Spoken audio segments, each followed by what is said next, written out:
आंगनबाड़ी सेविका कल से ही महोदय रात भर गर्दनी बाग में रह करके महिलाएं हैं और वो रोड पर आंदोलन अपने हक के लिए वो आंदोलन कर रही हैं।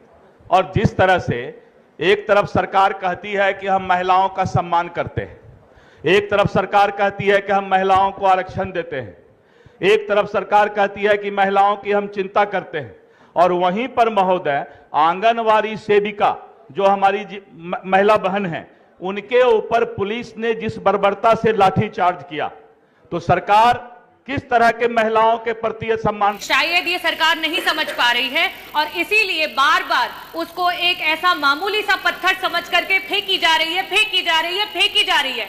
लेकिन मंत्री जी शायद आप ये समझ नहीं पा रहे हैं कि ये आशा बहनें हीरा है। अध्यक्ष जी, मेरा सवाल जो हमारे प्रदेश में कार्यरत आशा बहनें हैं उनसे जुड़ा हुआ है और सरकार कहीं ना कहीं इन आशा बहनों की आशाओं पर लगातार पानी फेरती हुई आ रही है। ये आशा बहनें जो हैं उनका मूल मंत्री जी शायद आपका विभाग समझ नहीं पा रहा है।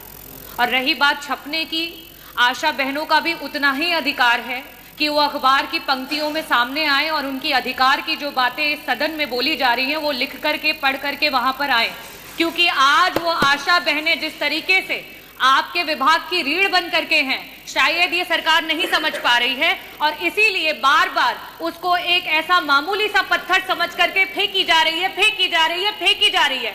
लेकिन मंत्री जी शायद आप ये समझ नहीं पा रहे हैं कि ये आशा बहनें हीरा है और उसका वर्णन, क्योंकि हमारे वित्त मंत्री जी यहाँ बैठे हैं, मैं कहना चाहूंगी कि इस विभाग में जो आशा बहनें जिस तरीके से काम कर रही हैं, चाहे वो संक्रमित रोग हो उनको बचाने के लिए, मैं बहुत डिस्क्रिप्शन के साथ नहीं बोलूंगी, लेकिन ये बजट से रिलेटेड है इसलिए मैं कहना चाहूंगी कि जितना वो काम कर रही हैं अगर उनका काम रोक दिया जाए तो आपके विभाग का जो संपूर्ण का बजट है वो पूरा का पूरा बजट भी आप लगा देंगे तब भी आप उनके द्वारा किए हुए कार्यों को पूरा नहीं कर पाएंगे।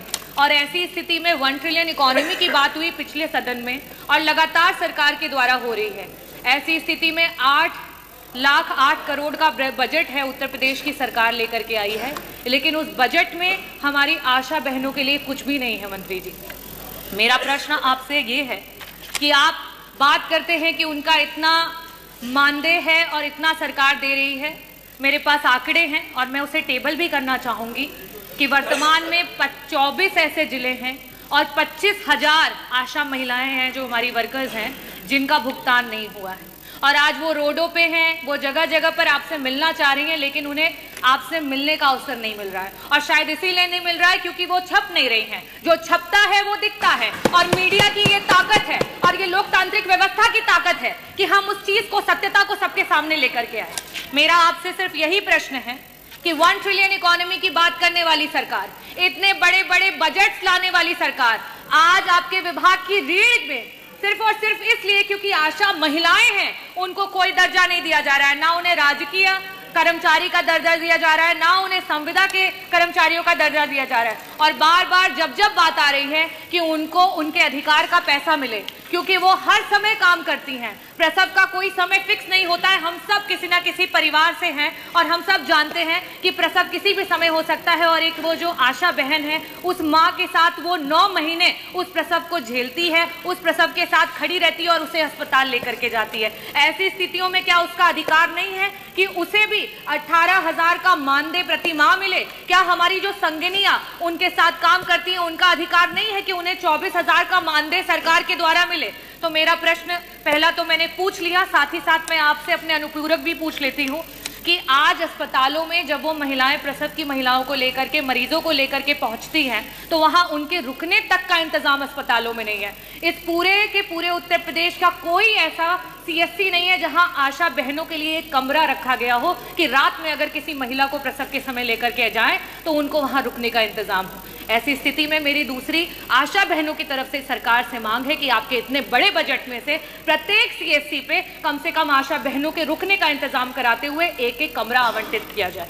मेरा तीसरा आपसे मांग ये है कि ये जो बहनें दिन रात कड़ी तपस्या कर रही हैं, मेहनत कर रही हैं, सड़कों पे घूम रही हैं, परिवारों को जोड़ रही हैं, जागरूक कर रही हैं, prevention is better than cure, इसकी बात कर रही हैं। क्या इन महिलाओं का अधिकार नहीं है कि उन्हें स्वास्थ्य बीमा और उन्हें जीवन बीमा मिले? क्या सरकार अपने विभाग की इतनी महत्वपूर्ण महिलाओं को ये नहीं दे सकती है?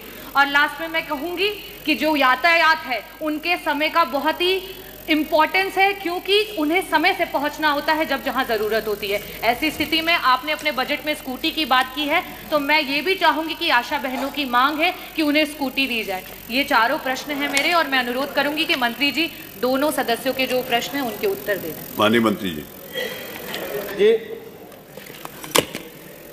आशा वर्कर हम सबके लिए बहुत ही महत्वपूर्ण है और उनकी महत्वपूर्ण जिम्मेदारी को देखते हुए हमारी सरकार ने लगातार उनकी उन्नयन के लिए काम किए हैं। आशा योजना भारत सरकार की योजना है और ये वॉलेंट्री सर्विस है। स्वैच्छिक सेवा के कारण उनको मानदेय मिलता है और जो विभिन्न केंद्र प्रदेश की योजनाएं हैं उनको क्रियान्वित करने पर उनको अलग से बोनस भी मिलता है। इस प्रकार हम कह सकते हैं इनको वर्तमान में 6,000 से लेकर के 11,000 रुपये तक, 6,000 रुपये मिनिमम है और 11,000 रुपये मैक्सिमम पेमेंट हमारी सरकार ने मानदेय और जो इनके बोनस हैं अतिरिक्त रूप से जो काम किया उसके आधार पर हमने अभी तक किया है। अभी